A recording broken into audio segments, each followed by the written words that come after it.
provisão é a minha consciência.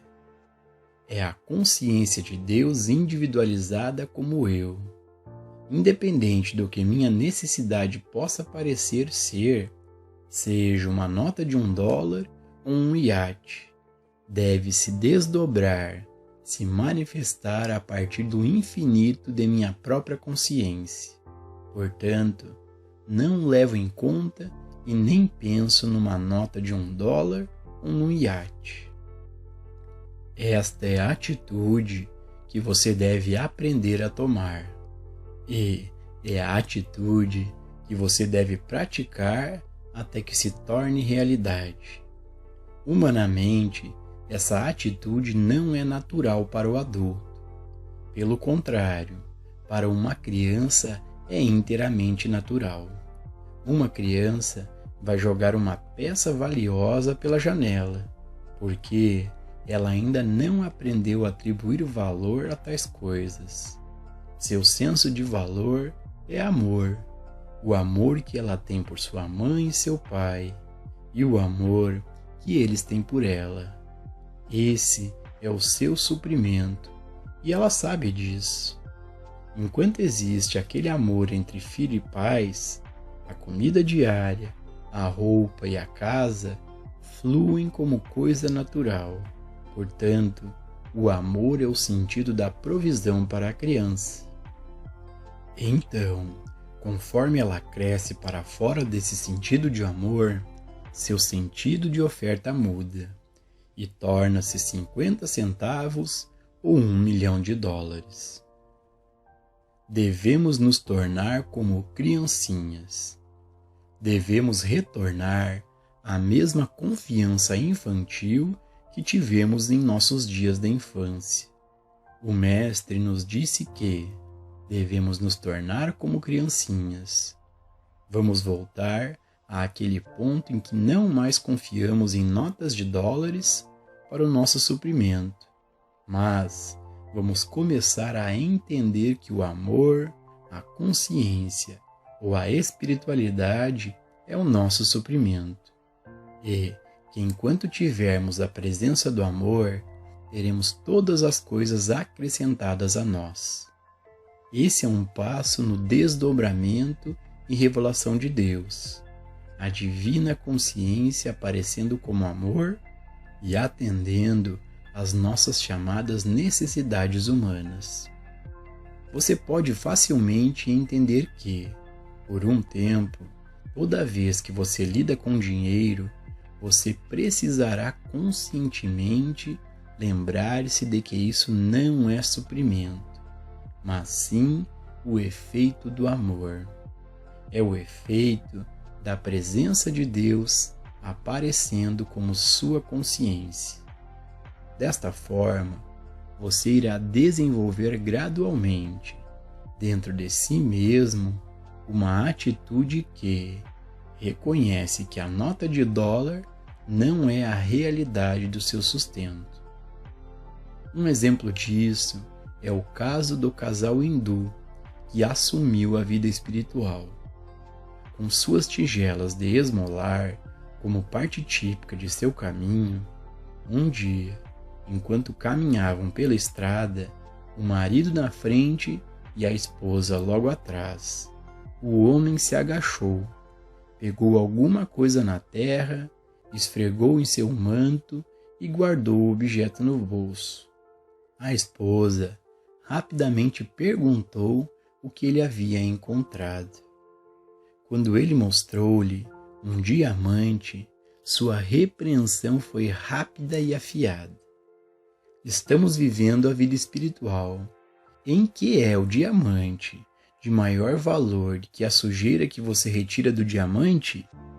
Não, o valor não está no diamante. O valor está em nossa consciência, que é a substância, a forma, o princípio e a lei para o diamante. Como eu existo e esse eu é Deus, eu sou a lei de produção de qualquer forma necessária do que é a minha necessidade. Todo o poder está na consciência. Vamos supor que alguém ligue e diga: estou doente, preciso de ajuda. Até agora, quando alguém disse: eu não me sinto bem, você provavelmente negou imediatamente. Mas nós vamos aprender a não negar isso. Nós não vamos colocar um muro contra a doença. Em vez disso, nossa resposta será: o que é isso? É poder? É uma presença? É realidade? Ou todo o poder é a consciência do indivíduo, que é uma lei da saúde?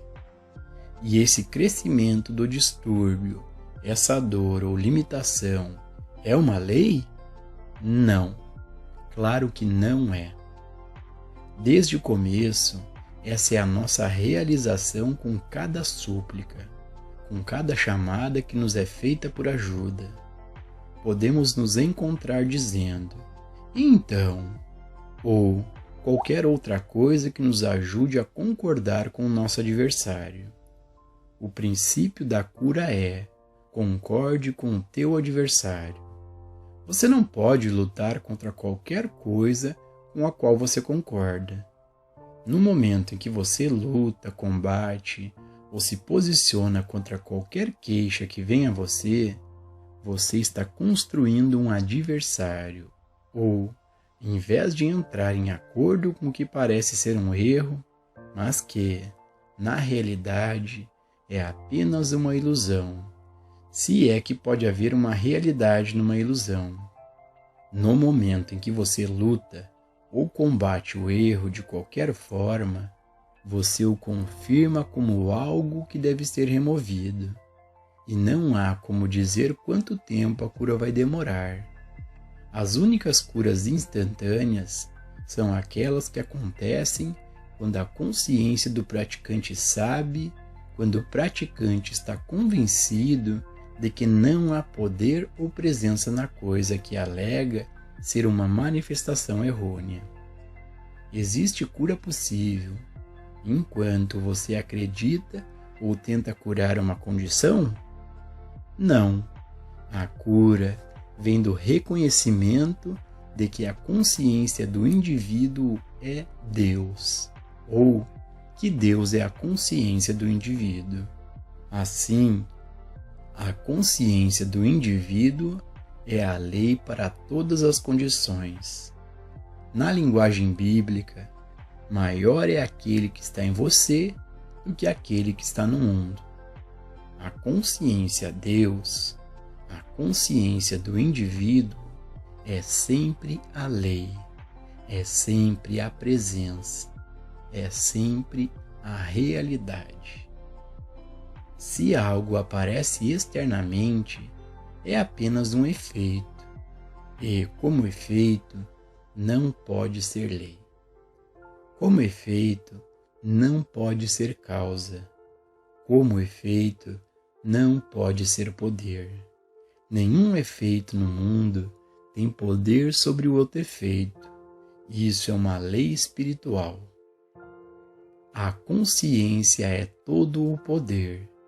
Todo o poder vem do alto. Deus deu domínio ao homem. Em outras palavras, Deus, a consciência universal, deu ao homem a consciência espiritual individualizada. Todo o poder sobre tudo o que existe no reino do efeito, seja uma pequena flor ou um planeta no céu. No momento em que você reconhece algo no reino do efeito como tendo domínio sobre você, você faz disso uma lei para si mesmo. E você sofre com isso até reverter sua posição e perceber que é impossível que eu, a totalidade de Deus manifestada, o infinito Filho de Deus, eu, a quem Deus disse: tudo que eu tenho é teu, esteja à mercê de qualquer coisa no reino exterior, de qualquer pessoa, de qualquer condição ou qualquer conjunto de condições. Quando você percebe que Deus, a consciência divina infinita, é a consciência do indivíduo e é a lei para o universo, você toma posse de sua vida e passa a ter algum grau de domínio sobre ela. Caso contrário, você é uma vítima de alguma forma particular de governo, de uma certa quantidade de dólares ou de germes, infecção ou contágio. Apenas no grau em que você pode perceber a sua unidade com Deus, apenas no grau em que você pode perceber que você é a própria presença de Deus, agindo como uma lei para o seu universo, só nesse grau você pode alcançar o domínio sobre sua existência. Onde Deus está, eu estou. Eu e o meu Pai somos um. O lugar onde eu estou é Terra Santa. Se eu faço a minha cama no inferno, eu, Deus, estou lá. E isso que eu sou é uma lei para tudo que aparece como universo externo ou como universo do efeito. Desistir do nosso medo de qualquer coisa no mundo do efeito é o primeiro passo para alcançar a consciência do Cristo. A consciência do Cristo não tem medo de uma doença ou pecado, não tem medo dessas coisas. Diz apenas: nem eu te condeno. Vai e não peques mais. Quem te impediu? Pega a tua cama e anda. E por quê? Porque assim concordamos com o adversário e reconhecemos que o único poder é a consciência do indivíduo. Toda vez que você vê pecado, falta ou limitação na cena externa, em vez de saltar para dar um tratamento, diga: não, você não está me enganando. Você existe como um efeito de um tipo ou de outro, mas você é apenas os trilhos da ferrovia juntando-se no horizonte. E se eu pudesse ver como você é, as faixas estariam nos seus lugares corretos. Meus olhos não mais estão me enganando. Não dê tratamentos a Deus e ao seu universo. E lembre-se que não há outro.